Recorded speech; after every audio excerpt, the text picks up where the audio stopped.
This is Ernest Lamoth. I'm a reporter for the Southland Journal. I'm Bishop Ronnie White, Director of Juvenile Services at Chicago Heights Police Department. Bishop, thank you very much for joining us today. It's a pleasure. It's a little rainy, but you know what? The sun is always shining. Very much so.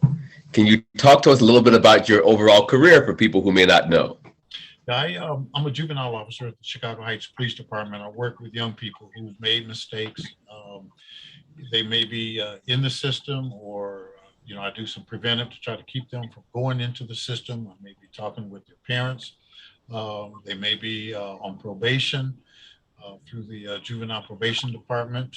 And I just, man, it's just a passion of mine. I try to work with young people so that they can change some of their ways of thinking, which will change their behavior and help them to become a productive citizen as they get older.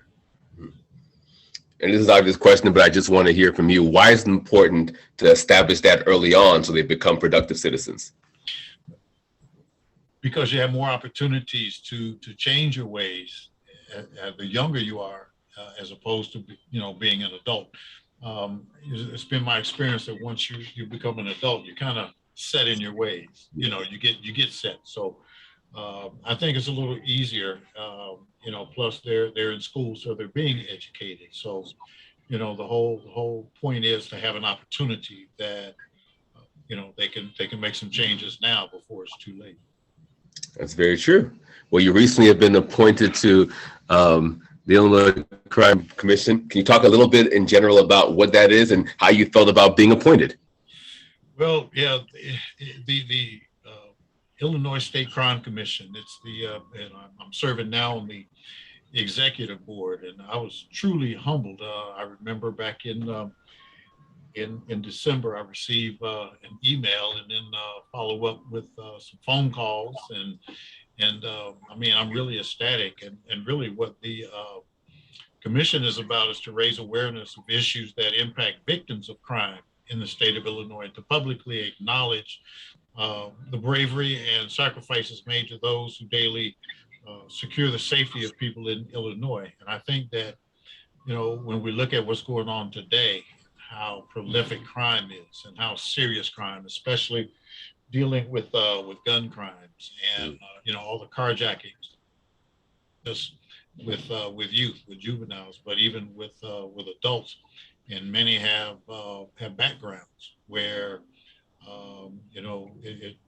it really would behoove us to, when I say us, meaning the judicial system, to help some of these people to make different choices.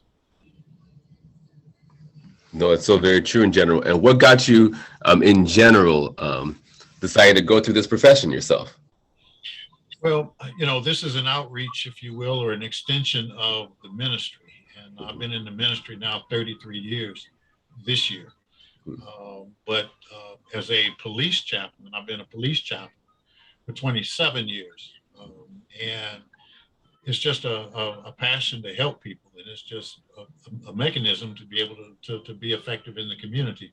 As a matter of fact, I currently serve as president of the International Conference of Police Chaplains. There's roughly 2,500 chaplains worldwide in this organization. And at present, I'm the elected president till July of 23. Then I'll become the immediate past president. I also am serving as chair of the police chaplain section of the International Association of Chiefs of Police. There was not a focus on police chaplaincy at that level. They've got like 31,000 members worldwide. So you're thinking about, police agencies all over the world. And it's about providing support and care for police officers, those agencies, but at times, even in the community, to help diffuse situations, if you will, or to work with families that are victims of crime. So it's an opportunity just to be able to give back and to help and to render support, but primarily with the police agencies, with police officers. So it's just about being involved in the community to make a difference. Make an impact, not an impression. That's so very true. Is there anything else you'd like to add that maybe I didn't ask? Oh, no, it's just I'm truly humbled, to have the opportunity to try to make a difference. I mean, we look at again, like I said, how crime is so high, so prevalent, and we just think about, look at man, all the innocent babies, man, all the children that are being killed, Mm. and then we want to make sure that justice is served, justice is done, in the judicial system.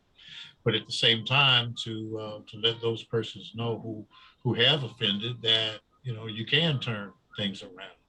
It's about a thought process, about how you make choices, and that's what it's about. Everything in life is based on choices, everything. And you got to think about those choices. But then once you make that choice, you might have that consequence. So the consequence is a result of the choices you should be thinking about. So that applies to you, it applies to me, it applies to all of us every second that we're awake. Well, thank you very much for taking some time with us today.